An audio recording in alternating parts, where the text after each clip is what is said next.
Bonjour à tous, vous écoutez l'Europe en 43 minutes, animée par la Maison de l'Europe de Tours, Centre-Val de Loire, Centre Europe Direct.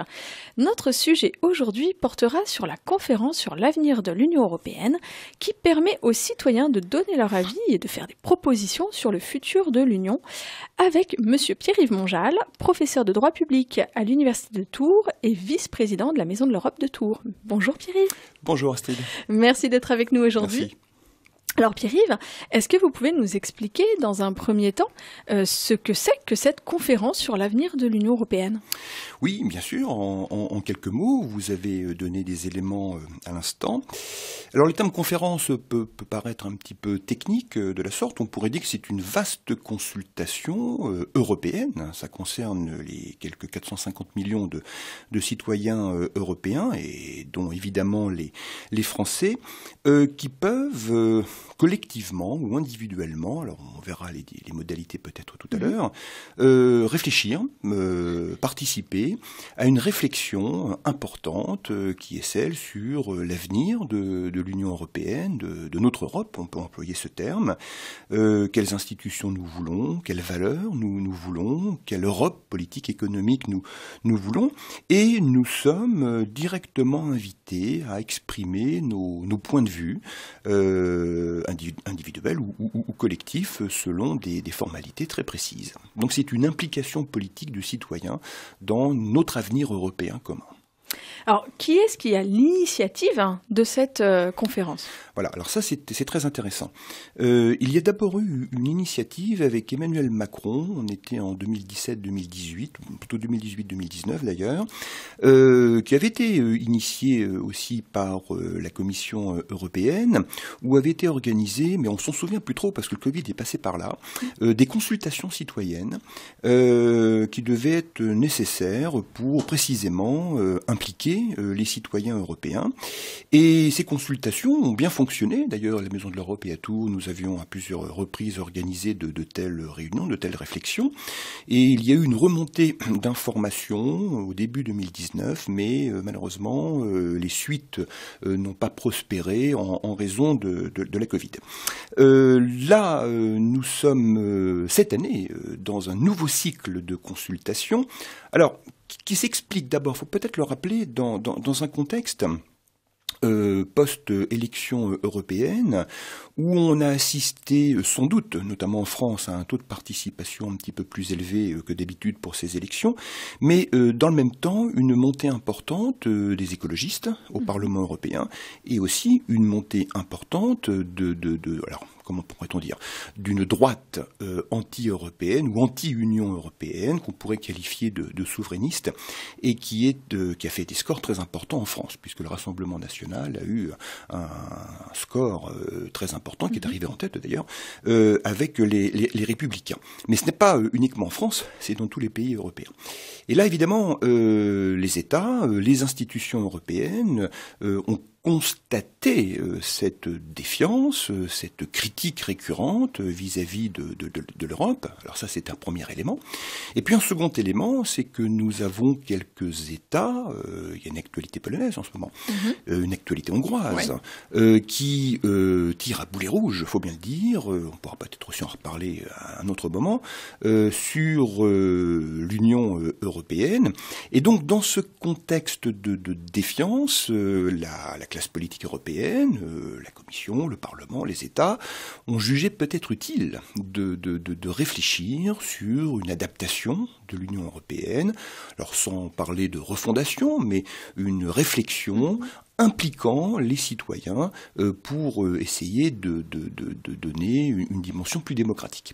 Alors, très concrètement, c'est le 9 mai officiellement 2021. Alors le 9 mai, je rappelle que c'est la date référence à la déclaration Schuman. La journée de l'Europe. La journée de l'Europe, la fameuse journée de l'Europe, 9 mai 50.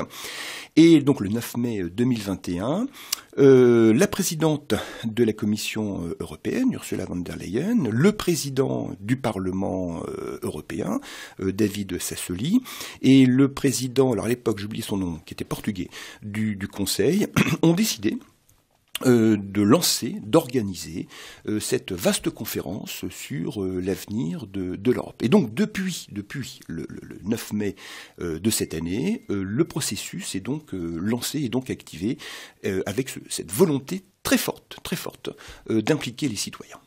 Donc ce sont bien finalement les trois institutions européennes, la Commission, le Parlement et le Conseil des ministres, qui sont à l'initiative, cette fois-ci, donc, de cette vaste consultation. Exactement. Alors, il faut bien comprendre, ça peut paraître très institutionnel, et ça donne l'impression, au fond, que c'est l'Union européenne qui interroge directement les citoyens. Alors, ce qui est assez vrai, du reste. Donc c'est plutôt à souligner, et on pourrait, au fond, dire qu'il y a un progrès en termes de communication et d'appropriation de la question démocratique par ces grandes institutions, mais il faut bien imaginer aussi que les États, d'ailleurs c'est le Conseil aussi qui participe à ce dispositif, Conseil des ministres, les 27 États ont totalement appuyé, et Emmanuel Macron aussi, le processus. L'Europe en 43 minutes sur RCF Touraine. L'Europe en 43 minutes, présentée par la Maison de l'Europe de Tours, Centre-Val de Loire, Centre Europe Direct. Notre sujet aujourd'hui est la conférence sur l'avenir de l'Union européenne avec Pierre-Yves Monjal, professeur de droit à l'Université de Tours et vice-président de la Maison de l'Europe de Tours. Alors, Monsieur Monjal, est-ce que vous pourriez nous préciser comment cette conférence est organisée d'un point de vue institutionnel, un peu plus précisément ? Oui. Alors là, c'est vrai qu'on entre dans une sorte de machinerie institutionnelle, mais on peut l'expliquer, je crois, cette machine institutionnelle liée à la conférence de manière assez simple. Donc il y a une triple présidence, une présidence conjointe, Commission, Conseil, Parlement européen, avec les personnalités que j'ai évoquées à l'instant, et cette triple présidence, ou cette coprésidence est épaulée par ce qu'on appelle un conseil exécutif, qui est une instance de travail et qui est lui-même, ce conseil exécutif, composé d'un représentant du Parlement, d'un représentant de la Commission et un représentant du Conseil. Alors, ce conseil exécutif est à la fois là pour organiser les débats, synthétiser les débats, et on le verra en termes de terminaison du dispositif l'année prochaine, faire des propositions à la triple présidence.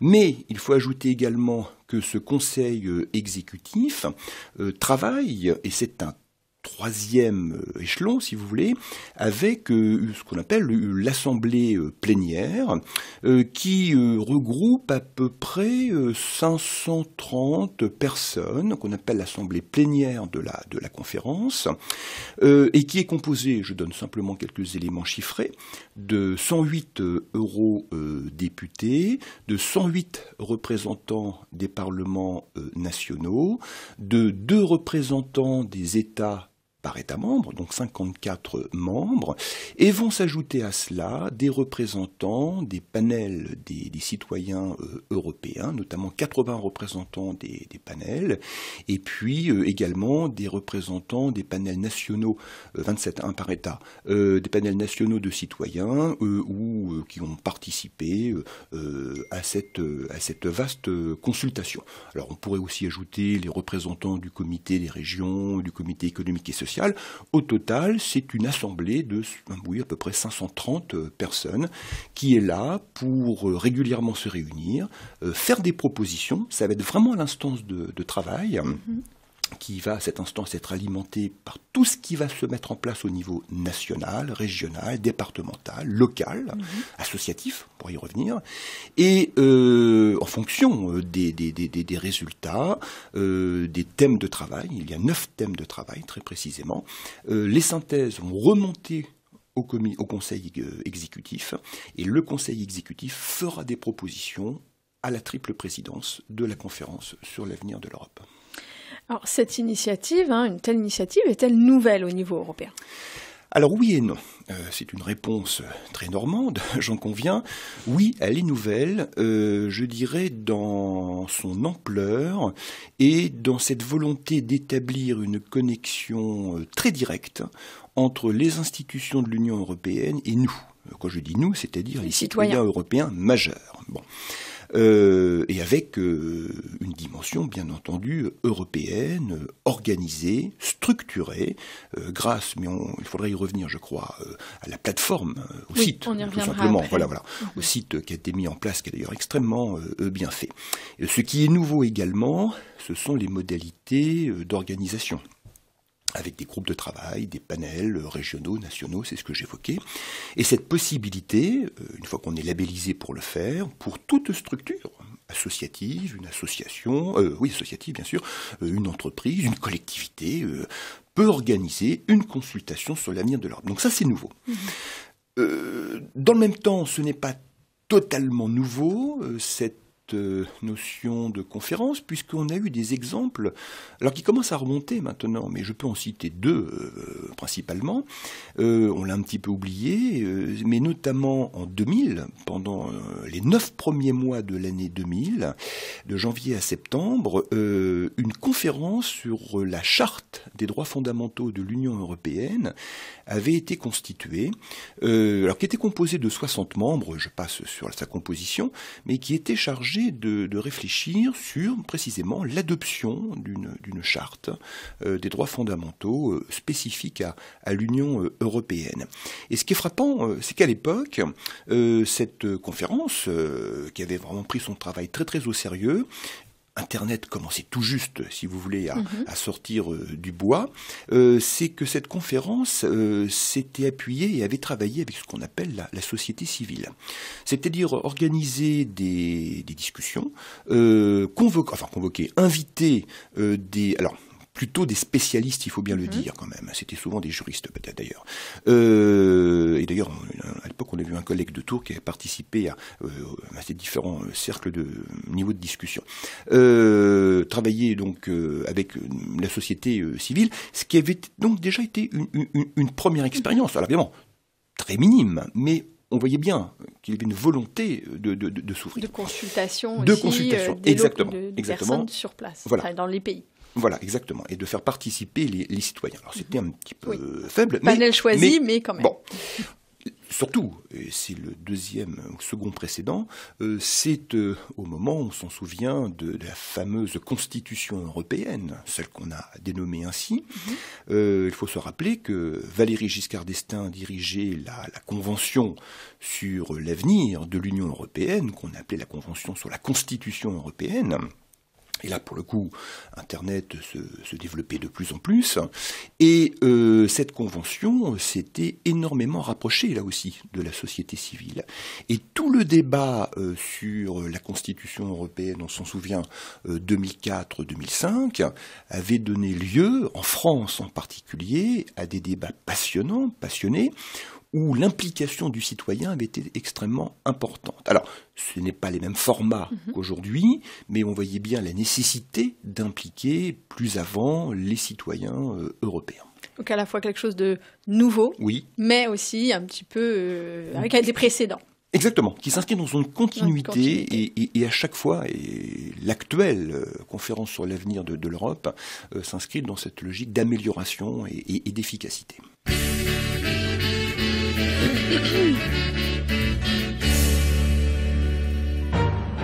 Samedi, vous avez rendez-vous avec l'histoire.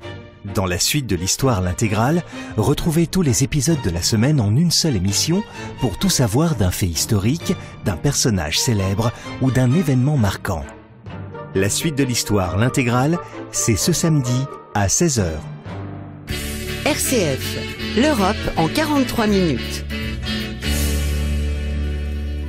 L'Europe en 43 minutes, animée par la Maison de l'Europe de Tours Centre-Val de Loire, Centre Europe Direct. Notre sujet aujourd'hui, la conférence sur l'avenir de l'Union européenne avec Pierre-Yves Monjal, professeur de droit à l'Université de Tours et vice-président de la Maison de l'Europe de Tours. Alors Pierre-Yves, est-ce que vous pouvez nous dire quels sont les enjeux d'une telle initiative, d'une telle conférence sur l'avenir de l'Union européenne ? Alors ça, c'est une question évidemment très importante, cruciale d'ailleurs. Si on organise une telle conférence, c'est qu'il y a des enjeux attendus, il y a des objectifs attendus. D'abord, le premier enjeu, me semble-t-il, est celui de permettre aux citoyens européens de s'approprier les questions européennes dans une séquence politique, en tout cas pour le moment, qui est, je dirais, politisé et qui n'est pas lié à un enjeu, tel le référendum en 2005, par exemple, ou qui n'est pas lié à une campagne présidentielle, même si ça va nous rattraper très rapidement à partir de l'année prochaine, concernant la France. Donc on est sur un temps un petit peu plus calme sur le plan politique, et donc le premier enjeu, c'est ça, c'est de permettre aux citoyens de s'approprier les débats européens, premièrement, de peut-être mieux identifier, mieux connaître l'actuelle Union européenne dans sa structure actuelle, et de permettre à ces mêmes citoyens de se projeter dans l'avenir en leur demandant de faire des choix, en leur demandant de faire des propositions sur l'Europe que nous voulons collectivement.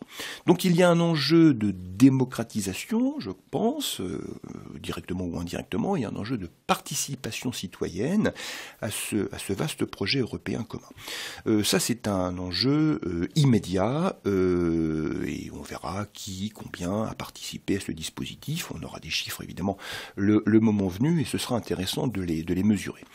Le second enjeu, alors là, il est quand même très important, parce que l'objectif terminal, si vous voulez, de cette vaste consultation, c'est de produire, à partir du printemps 2022, donc l'année 2022 va être très européenne, présidence française, présidence de la République, restitution des résultats de la conférence, c'est de produire des synthèses fixant des lignes directrices sur les attentes européennes des citoyens. Alors ça peut être des attentes institutionnelles, peut-être plus de transparence, plus de proximité, plus de démocratie. Ça peut être, et ce sera, des enjeux environnementaux, climatiques. Quelle politique du climat, quelle politique européenne en matière d'environnement nous voulons, en matière de santé, en matière économique. Bon, je ne vais pas égrener tous les thèmes, il y en a 9 au total. Bon, mais on pourra les reprendre d'ailleurs. Et en fonction de ces attentes, et là, le troisième enjeu, si vous voulez, qui est lié aux deux précédents, donc la participation des citoyens, la restitution et de voir les lignes directrices qui se dessinent. Le troisième enjeu, il serait de faire en sorte que les États membres de l'Union européenne, les institutions de l'Union européenne, s'approprient ces orientations citoyennes, quitte le thème est un peu tabou, même si David Sassoli avait fait une très belle, très bien défendu son objectif, très peu de temps d'ailleurs, en mai dernier. David Sassoli a dit quitte à modifier les traités, c'est-à-dire procéder à une révision des traités actuels pour tenir compte des attentes citoyennes. La difficulté, c'est facile de l'énoncer ou de l'annoncer politiquement, la difficulté, elle est juridique et politique, c'est que pour réviser les traités, par exemple en matière de fiscalité, par exemple en matière de santé, bon, si on reste sur ces deux thématiques principales, ou de migration, sujet extrêmement compliqué aussi, et sensible, il faudra que les 27 États se mettent d'accord. D'abord, sur le projet politique, se mettre d'accord ensuite sur les nouvelles règles juridiques, et donc peut-être les nouvelles compétences des institutions européennes, de l'Union européenne, mais tout ça se fait sur la base d'un accord unanime. Et l'unanimité à 27 n'est pas chose aisée, c'est beaucoup plus simple à 6 probablement, mais à 27 ce n'est pas chose aisée. Donc l'enjeu ultime il est là. L'enjeu ultime, ce serait de permettre aux citoyens, par ricochet, de participer à la modification des traités. Ce serait l'objectif ultime idéal. Alors il y aura sans doute un entre-deux. Oui. Alors justement, qui peut participer plus précisément à cette conférence et comment aussi peut-on y participer ? Alors, qui ? C'est simple, c'est nous. les citoyens européens. Alors, une fois qu'on a dit ça, très bien, mais plus concrètement, il y a au fond deux grandes modalités. Il y a deux grandes modalités. La première modalité, c'est une modalité directe, c'est une modalité purement individuelle, puisqu'il nous suffit de se connecter, disons-le, sur le site de la conférence sur l'avenir de l'Europe, sur une plateforme dédiée. C'est très facile, en conférence sur l'avenir de l'Europe, plateforme, et on tombe directement. Il faut aussi inscrire quand même. Ah, oui, il y a une petite inscription à faire, gratuite. Tout à fait. On tombe sur le site et on s'inscrit tout simplement pour participer à la réflexion collective. Donc tranquillement et avec le temps que l'on veut, on peut se connecter sur ce site qui nous propose 9 thèmes, c'est ce que j'évoquais tout à l'heure, je peux en citer quelques-uns, le changement climatique, la santé, une économie plus forte, plus juste, plus sociale, les valeurs de l'Europe, la démocratie européenne, la migration. Bon, chacun aura le loisir de découvrir tout cela. Et il suffit ensuite de sélectionner le ou les thèmes qui nous intéressent. Et chacun de ces thèmes, c'est très bien fait de ce point de vue-là, expose ce que fait déjà l'Union européenne et ensuite expose les propositions qui ont été formulées. Et elles commencent à être nombreuses, ces propositions. Par exemple, en matière environnementale, de mémoire, il y a 1300 propositions qui ont été énoncées, qui ont été faites. Sur le thème démocratie européenne, je crois qu'on est autour de 1600. Bon, on peut regarder. Et évidemment, tout ça est très interactif. Il suffit de cliquer, de voir les propositions qui ont été faites. Alors ça, c'est la première modalité. Et puis il y a... Je crois que, excuse-moi, je me permets de rajouter que ce qui est intéressant aussi sur cette plateforme, c'est que l'on peut échanger et commenter les idées avec tous les citoyens européens. C'est-à-dire par exemple, nous on écrit en français, mais un letton peut, grâce à un processus de traduction simultanée, lire notre idée et répondre, lui, en letton, et nous, on pourra ensuite lire sa réponse en français. Vous avez Donc ça, c'est tout à fait nouveau aussi. Vous avez tout à fait raison de le souligner, ça peut paraître un petit peu secondaire, mais ce ne l'est pas du tout, parce qu'en effet, on peut suivre les conversations, et avec un système... Alors, tout le monde s'exprime dans les 24 langues officielles de l'Union européenne, mais chacun a sa réponse, peu importe que l'on soit effectivement letton, italien, allemand, que sais-je. Et alors c'est très efficace, moi j'ai testé, ça marche parfaitement bien. Et là actuellement, par exemple, là, sous les yeux, démocratie européenne, il y a 774 personnes qui participent à la discussion. Donc on peut suivre les conversations et entrer dans une logique interactive. Donc ça c'est quand même une nouveauté. La technologie aide, bien entendu, de ce point de vue-là, et c'est assez formidable. On retrouvera la deuxième modalité après la petite pause. Entendu. Votre émission sur l'Europe, c'est l'Europe en 43 minutes sur RCF. Donc nous parlons aujourd'hui de la conférence sur l'avenir de l'Union européenne dans l'Europe en 43 minutes. Donc nous voyons justement, juste avant la petite pause, comment les citoyens pouvaient participer à cette conférence. Donc nous avons expliqué la plateforme qui est donc sur Internet et il suffit de s'inscrire, c'est très simple d'utilisation, très intuitif. Et il y a une autre façon de participer. Voilà, il y a une autre modalité. Donc la première, c'est une modalité, si vous voulez, purement individuelle, même si on peut être en lien avec d'autres Européens. Et la seconde modalité, c'est une modalité collective, participative. C'est ce que l'on appelle, dans le jargon de la conférence, ce qu'on appelle les événements décentralisés. On l'a évoqué tout à l'heure, ce sont les 3 présidences de l'Union européenne, Parlement, Conseil, Commission, qui chapeautent le dispositif.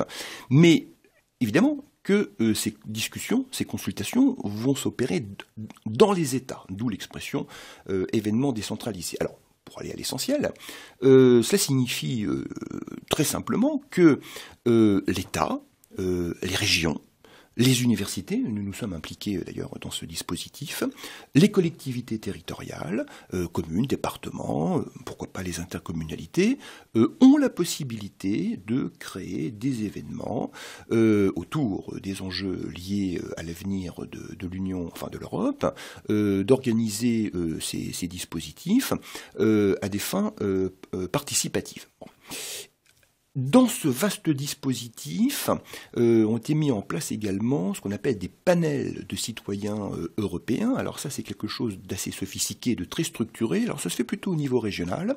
D'ailleurs, j'ai participé il y a au mois de septembre à un panel de citoyens.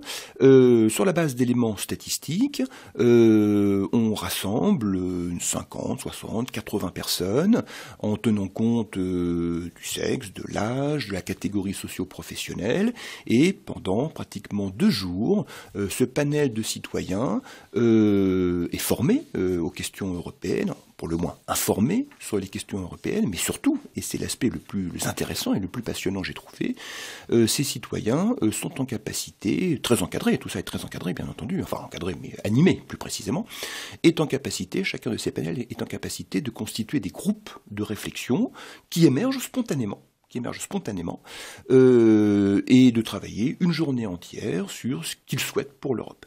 À l'issue de la journée, il y a une restitution, une synthèse des propositions, et ces propositions, là en l'espèce c'était la région Centre qui organisait cela, sont conservées et remontent dans tout le circuit qu'on a évoqué tout à l'heure, et ces résultats seront pris en charge, pris en compte notamment par le conseil exécutif qu'on évoquait en commençant.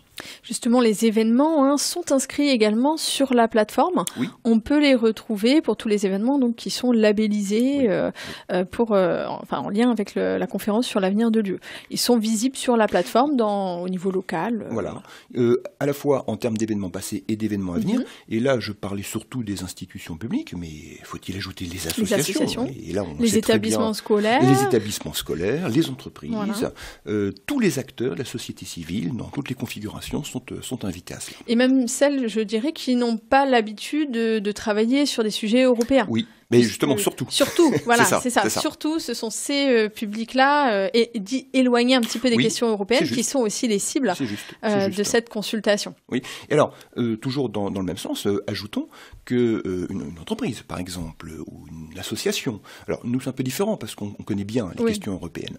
Mais il y a d'autres associations. Les associations sportives, exactement, qui ne sont pas forcément familiarisées, ont la possibilité de faire appel, alors soit des associations comme nous et à leurs membres, soit ce qu'on appelle la Team Europe, qui sont des experts français régionaux très souvent rattachés à la Commission européenne, à des universitaires s'ils en ont besoin.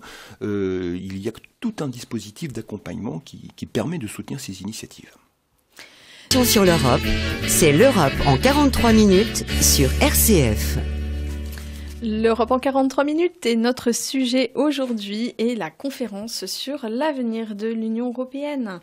Alors, Monsieur Monjal, vous avez précisé tout à l'heure que vous aviez participé à un panel citoyen, justement, en lien avec la conférence sur l'avenir de l'Union européenne. Est-ce que vous pouvez nous en dire un petit peu plus sur votre participation? Comment ça s'est passé? Ce qui en est ressorti? Avec plaisir. Ce panel était organisé par la région Centre-Val de Loire. Je crois que c'était le samedi 28 septembre de mémoire. Enfin, 24-25. Ou 24-25 septembre, c'est ça. Merci, oui. Et alors ça s'est passé de la manière suivante. D'ailleurs, la Maison de l'Europe était informée, c'est que la région Centre, début septembre, a lancé une annonce institutionnelle, c'est-à-dire en disant voilà, nous allons organiser une conférence sur l'avenir de l'Europe. Nous avons un panel de 50 citoyens. Il y a un dispositif d'encadrement et d'animation pour permettre à cet échantillon, le terme n'est pas très beau, mais en tout cas à ces citoyens, tout simplement, de la région, pour qu'ils soient accompagnés dans la réflexion. Mais, nous dit la région, nous aurions besoin d'experts, c'est le terme qui avait été retenu. Et la Maison de l'Europe de Tours, je me souviens, mais comme l'Université de Tours a reçu cette annonce, et nous avons été invités, les professeurs de droit européen en particulier, nous avons été sollicités d'abord, donc invités à éventuellement participer. Alors c'est ce que j'ai fait. Donc je me suis retrouvé avec 3 autres personnes d'ailleurs, en qualité d'expert, avec un monsieur qui travaillait au secrétariat général aux affaires européennes, alors, qui est une institution qui n'est pas très connue, mais qui est raccrochée au Premier ministre, et qui est un service d'expertise en matière européenne. Il y avait donc moi, il y avait également une personne qui était spécialiste, une femme en matière environnement et climat, et puis un de mes étudiants du M2, juriste européen. Et vice-président donc de la Maison de l'Europe. Qui est aussi vice-président de la Maison de l'Europe et qui nous a accompagnés. Voilà pour le démarrage. Alors, très concrètement, moi je suis intervenu toute la journée du samedi, du matin jusqu'au soir. Et mon travail d'expert consistait tout simplement à accompagner la réflexion, les discussions des différentes tables qui s'étaient organisées. Alors il y en avait 5, une sur l'économie, une sur le climat, une sur les valeurs de l'Europe, une sur la démocratie de mémoire. Bon, j'en oublie une, je ne sais plus quelle était la dernière. Et chaque table était composée d'à peu près une dizaine de citoyens. Et donc, en fonction des interrogations et des demandes, je tentais de répondre en tout cas aux questions. Alors, journée de travail plutôt intense, et je fais 2 remarques, simplement pour conclure sur ce point. La première remarque, c'est que j'ai été, alors impressionné, c'est pas le mot, mais agréablement surpris de l'intérêt que les personnes en question, les 50 personnes, ont eu à réfléchir sur les questions européennes, mais de vraiment s'investir, de faire des propositions en se projetant sur l'avenir, avec, je trouvais, beaucoup de justesse et avec des prises de position que, à titre personnel, je pouvais largement partager. Donc là, il y a eu, pour ça que c'était très bien fait cette journée, parce que une véritable implication et un vrai travail de groupe, un vrai travail collectif. La seconde remarque, et alors ça a été un petit peu mes propos conclusifs à la clôture de cette journée, alors qui a été un petit peu la douche froide, parce que j'ai cultivé une forme de cynisme. Pourquoi ? Parce que toutes les propositions qui étaient faites sur les valeurs de l'Europe, sur le marché intérieur, sur l'Europe dans le monde, sur la santé, eh bien, ça existe déjà. Je vais vous donner 2 exemples. Il faudrait que l'Europe soit plus démocratique. Mais vous savez que nous avons un Parlement européen qui est élu au suffrage universel direct. C'était pas très net dans l'esprit des participants. Il me disait aussi, l'Europe n'a pas de valeur. Écoutez, je vais vous lire l'article 2 du traité sur l'Union européenne, qui date du traité de Lisbonne de 2009, et j'ai énoncé les principales valeurs de l'Europe, l'état de droit, la démocratie, la liberté, la non-discrimination, etc. Et donc il y a eu un effet de surprise de constater que l'Europe qu'il dessinait pour l'avenir, dans ses grandes orientations, dans ses grands axes, est une Europe qui existe déjà en l'état. Ce qui montre à la fois l'intérêt, je pense, des citoyens de participer à cette réflexion collective, mais qui montre aussi, me semble-t-il, dans le même temps, et c'est pas du tout un jugement, c'est un constat, mais que je fais depuis des années, au fond, le manque d'information qu'ont les citoyens, que nous avons, nous, collectivement, alors moi c'est un peu particulier parce que c'est mon métier, les questions européennes, mais qu'ont les citoyens sur les sujets européens.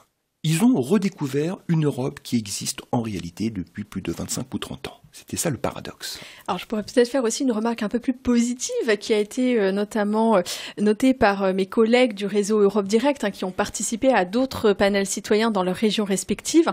C'est que finalement ils se sont aperçus, alors ils ont fait le même constat que vous, que effectivement les citoyens finalement faisaient des propositions sur une Europe qui existait déjà. Oui. Mais justement eux ils ont aussi tourné de façon plus positive en disant finalement les citoyens vont dans le même sens que l'Europe.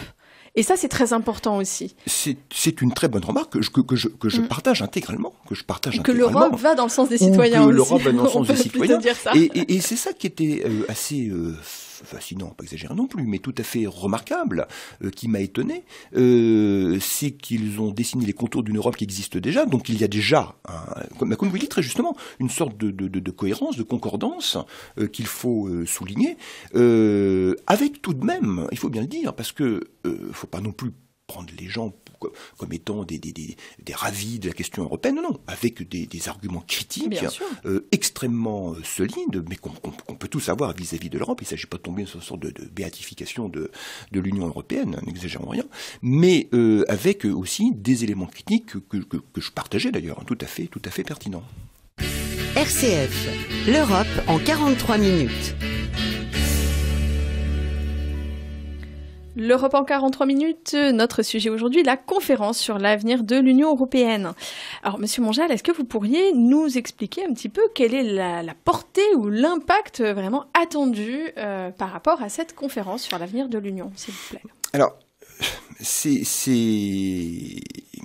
peut-être difficile à répondre sur cette question, à cette question. Je crois quand même que l'impact attendu du côté de la triple présidence, c'est d'impliquer, c'est ce que nous disions en commençant d'ailleurs, d'impliquer les citoyens européens, de faire en sorte que les citoyens que nous sommes tous s'approprient déjà l'existant, que cette conférence, que ces dispositifs, que cette incitation à réfléchir sur l'avenir de l'Europe conduisent les gens, tout simplement, les citoyens, à peut-être découvrir, comprendre l'Union européenne dans laquelle ils vivent. Déjà, c'est déjà bien. Mais je crois très sincèrement, mais quand je dis ça, il n'y a pas du tout de cynisme ou quoi que ce soit. Au contraire, mais je crois qu'il y a un vrai déficit, non, peut-être pas de démocratie, mais davantage d'information, qui est un autre sujet, bien entendu. Et puis, surtout, l'impact attendu de la part des institutions, et c'est sans doute assez astucieux, c'est vis-à-vis des États. À mon avis, il y a une stratégie suivie par la triple présidence. Alors, les États sont d'accord. Encore une fois, il ne faut pas imaginer que l'Europe fait les choses en douce et que les États ne sont pas du tout informés. C'est faux.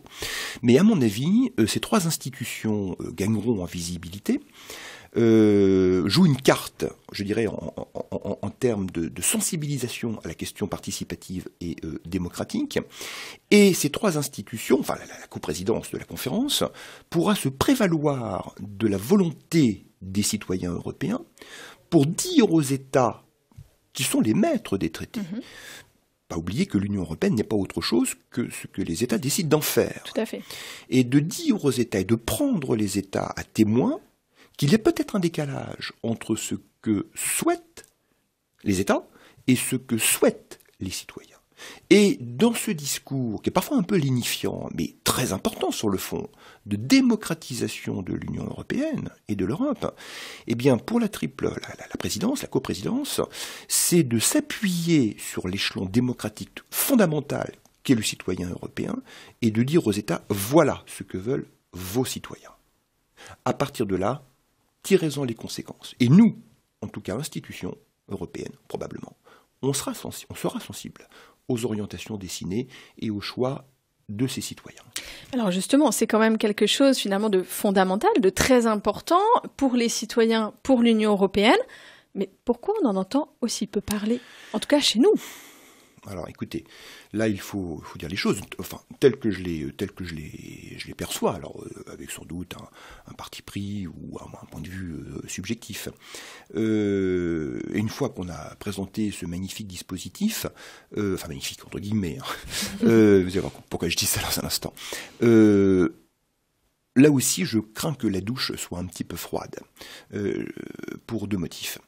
Le premier motif, c'est qu'à l'échelle de l'Union européenne, à l'échelle des quelques 450 millions, je ne sais plus exactement, de citoyens européens, on va compter à la fin le nombre de participants.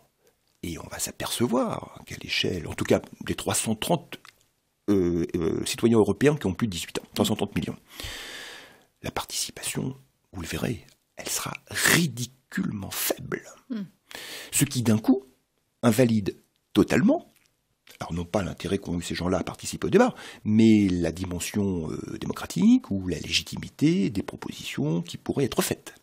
Donc je pense qu'il faudra bien analyser le nombre de personnes qui a participé, les tranches d'âge, dans quelle direction. Et je crains que les résultats ne soient pas aussi mirifiques comme peut-être, on l'espère, dans les institutions de l'Union européenne. Donc ça sera peut-être une première déconvenue. Et puis la seconde, et je termine, avec votre question, moi ce qui me frappe, mais vous le savez très bien, parce que vous suivez également les questions européennes très attentivement, mais que ce soit pour ce sujet très important quand même, je crois, sur la conférence de l'Europe, que ce soit d'une manière générale sur les sujets européens, sur l'explication du système institutionnel, est-ce qu'il y a de l'espace journalistique, de l'espace médiatique consacré à cela? La réponse est non.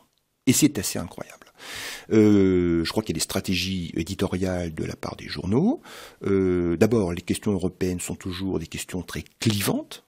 Nous allons avoir des anti-européens extrêmement forts et puis des pro-européens qui souvent ne sont pas excellents.